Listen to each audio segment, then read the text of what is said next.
This has been Tom Doody, middle-aged American living in New Jersey near the Lincoln Tunnel. If you're to visit my website, you type Howdy Doody into Google. You'll find the correct spelling of the famous puppet. You then combine Tom Doody in a Google search from my site. Continuing part 3, New York Times, how to hide $4 million, story of the ultra-wealthy couple divorcing Robert and Sarah. I thought he had integrity. Not everyone agreed.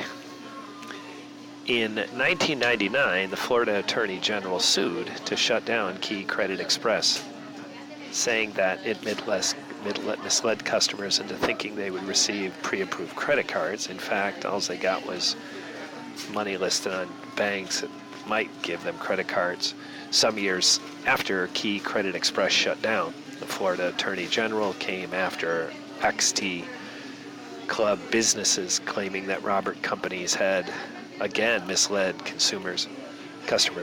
According to court filings, they had abused what was known as negative options. Customers would provide their credit card numbers for a trial offer, only to be charged a monthly fee, disclosed in fine print, and very difficult to cancel.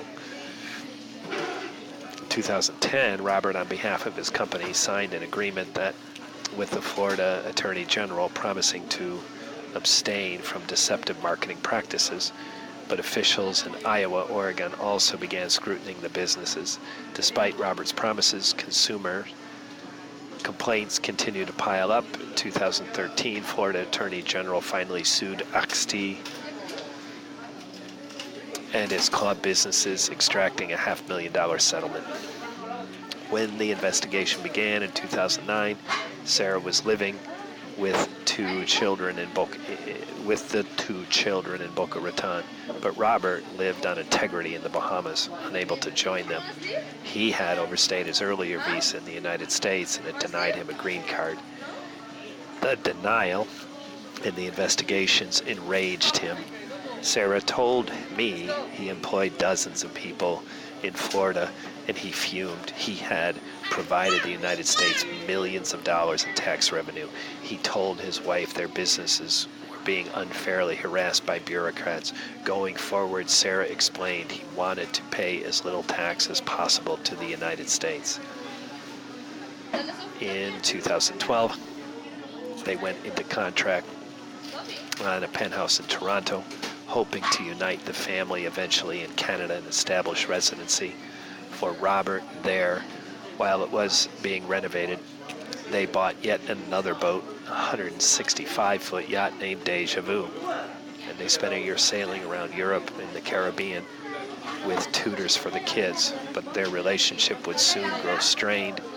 Robert later testified that their marriage was rocky ever since the start, but Sarah blamed their new lifestyle.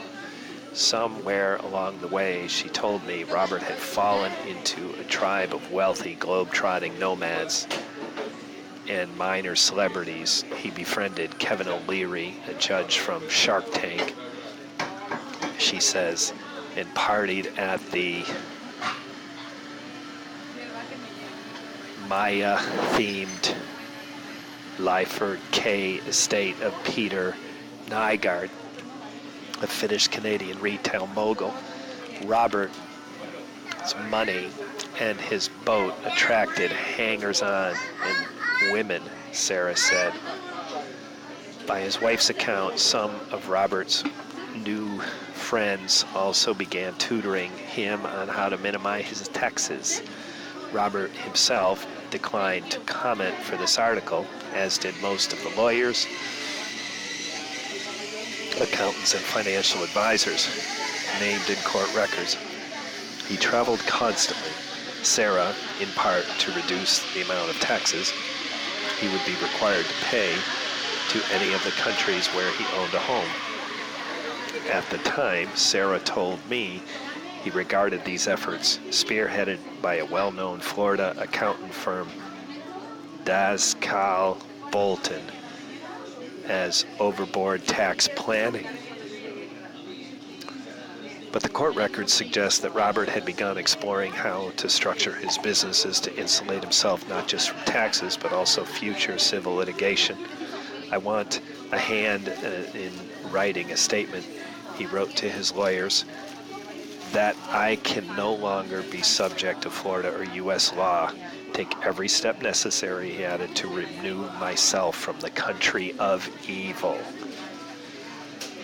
In 2012, Robert and Sarah moved with their children to Toronto, and at the end of the year, Robert raised the idea of separating. Sarah said at the beginning of 2013, he flew to Dubai to party with friends. He was backward and forward that year to Toronto. Sarah said, I would ask, so are we getting divorced? He would not do anything. It was early 2013 when she learned that her husband had sought to sell off Xacti. Sarah told me that she started to think about hiring lawyers of her own. You want to throw me away like a piece of shit and then take everything too. She mailed him one night. Women get 10% in Russia by law. Robert wrote back, in Dubai they get 0. When she asked for copies of documents related to the potential sale, her husband was livid.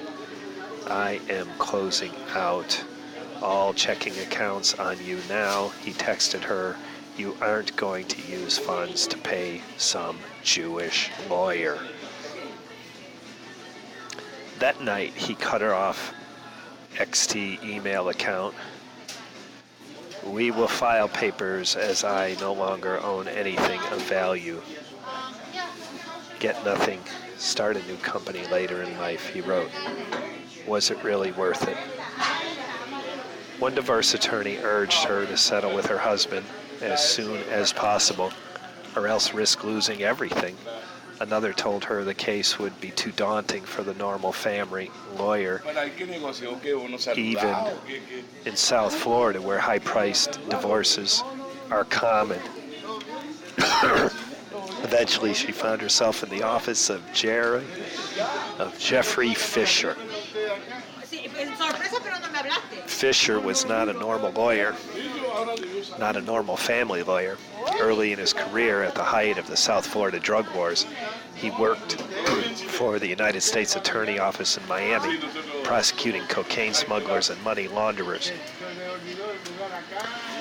When he opened his own firm with a partner in West Palm Beach in the late 80s, he began specializing in cases that were equal part divorce and white-collar litigation, representing the discarded wives of rich men and complex business concerns. I first began hearing about Fisher a few years ago when he approached a college friend of mine, Zachary Potter, to join his practice. Potter was working in one of the country's largest law firms, advising Fortune 500 companies. He enjoyed the challenge, but the work could be stodgy. When Fisher called him, Potter was working 7 years. $100 million case hinged on federal leasing rules over long-haul trucking companies. Around the same time, Potter moved to Palm Beach to join Fisher's firm. I began writing for the Times about the political activism of the very wealthy, much of it oriented around defending the fortunes of our predations of government. Our professional interests soon converged. We joked about spending our days trading phone calls with the same class of handlers, consultants, and lawyers hired by the rich to guard their wealth and privacy. One day last year, we caught up over drinks at the Palm Beach Hotel. Potter was easy to spot. In a town of pastels and prints, he still favored charcoal suits and crisp white shirts. All around was the chatter of little women, of lithe women, and their expensive, tailored, somewhat older, mailed companions, inhabitants of a world once ostentatious and opaque.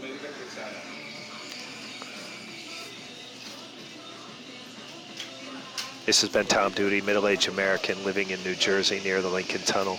If you were to visit my website, you would type Howdy Doody into Google. You'll find the correct spelling of the famous puppet. You then combine Tom Doody in a Google search from my site. Thank you for listening. Have a good day. Beginning of the